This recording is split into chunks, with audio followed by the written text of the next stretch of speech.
स्थानिक नगरसेवक सन्माननीय संजयजी भोईर इथे उपस्थित आहेत. नुकत्याच उपमहापौर बोलले, अर्थात शिष्टाचाराला योग्य नाही तरीसुद्धा मी अध्यक्षांची परवानगी घेऊन विनंती करते.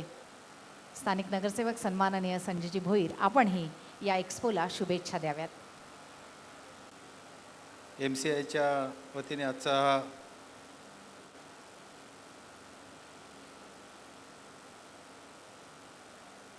प्रॉपर्टी एक्झिबिशनचा कार्यक्रम या ठिकाणी नियोजित करण्यात आलेला आहे. या कार्यक्रमाच्या निमित्ताने व्यासपीठावरती उपस्थित सर्वच मान्यवर, सर्व विकासक बंधू आणि भगिनी, आज या ठिकाणी माननीय या राज्याचे उपमुख्यमंत्री एकनाथ शिंदे साहेबांच्या हस्ते याचं उद्घाटन त्या ठिकाणी होणार असून हे जे प्रॉपर्टी एक्झिबिशन जे होत आहे, यापूर्वी हायलँड गार्डन त्या मैदानावरती त्या ठिकाणी होत होतं. जवळजवळ 23 वर्ष प्रॉपर्टी एक्झिबिशन त्या ठिकाणी भरवलं जातो आणि लोकांना चांगली घरं मिळावी या दृष्टिकोनातनं अतिशय चांगल्या पद्धतीचं उपक्रम जे राबवण्याचं सर्वच विकासक त्या ठिकाणी करत आहेत.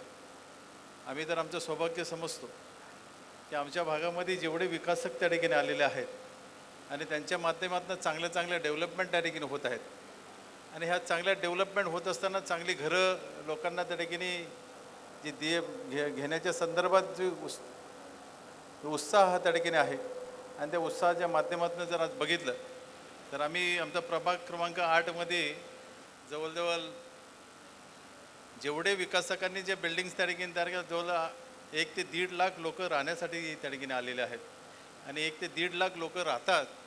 त्यांना सुखसोयी त्या ठिकाणी देण्याच्या संदर्भात आम्ही त्या ठिकाणी कटिबद्ध आहोत.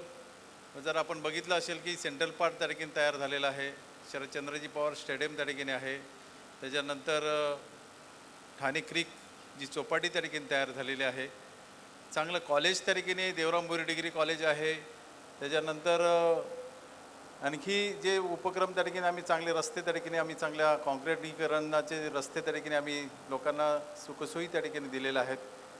बरेचसे उपक्रम त्या ठिकाणी आहेत की चांगल्या पद्धतीचं त्या ठिकाणी आपण पुढे घेऊन जाऊ शकतो. चांगले उपक्रम आमच्या भागात आणखी स्टेडियम त्या ठिकाणी येतो. आमच्या ॲमेझॉनच्या याच्यात जे कल्पतरुनी जे विकासकांनी जी जागा त्या ठिकाणी घेतलेली विकसित करण्यासाठी जी पूर्वी कलरकेम जी होती त्याच्यामध्ये आम्ही 8.5 एकरमध्ये स्टेडियम त्या ठिकाणी तयार करतो आहे. कोलशेतलाही त्या ठिकाणी स्टेडियम त्या ठिकाणी तयार होतो आहे. परिवहन डेपो त्या ठिकाणी आहे.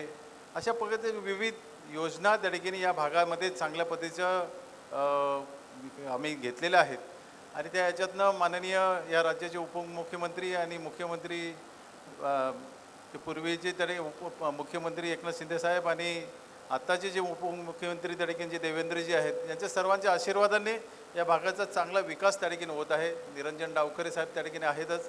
माझी एकच सर्वांनाही जे आपण ग्रीनरी त्या ठिकाणी आपल्या याच्यातनं त्या ठिकाणी विकसित करत असताना जे आपल्याला मोठी झाडं त्या ठिकाणी जी आहेत ती झाडं त्या ठिकाणी तोडली जातात आणि त्याच्यानंतर आपण छोटी झाडं लावतो. तर त्याच्याऐवजी आपण चांगली मोठी झाडं त्या ठिकाणी 20 फूट आणि 25 फुटाची जर झाडं लावली तर ग्रीनरी चांगली त्या ठिकाणी होऊ शकेल. आणि आता या सर्वच गोष्टी जर बघितल्या तर चांगल्या पद्धतीने आपण डेव्हलपमेंट करत आहोत आणि चांगले रस्तेही त्या ठिकाणी आपल्याला मिळतात. हे सर्व गोष्टी त्या ठिकाणी करत असताना तुम्हाला जे आमचं सहकार्य त्या ठिकाणी लागेल ते सहकार्य देण्याच्या दृष्टिकोनातनं शिवसेना पक्ष त्या ठिकाणी असेल किंवा आम्ही स्थानिक नगरसेवक म्हणून आमच्या भागात जे डेव्हलपर जेवढे त्या ठिकाणी येत आहेत त्यांना जे सहकार्य लागेल ते सहकार्य देण्याच्या दृष्टिकोनातनं आम्ही 4ही नगरसेवक कटिबद्ध त्या ठिकाणी आहोत आणि आज आम्हाला या ठिकाणी बोलवलं त्याबद्दल सर्वांचे धन्यवाद. जय हिंद, जय महाराष्ट्र.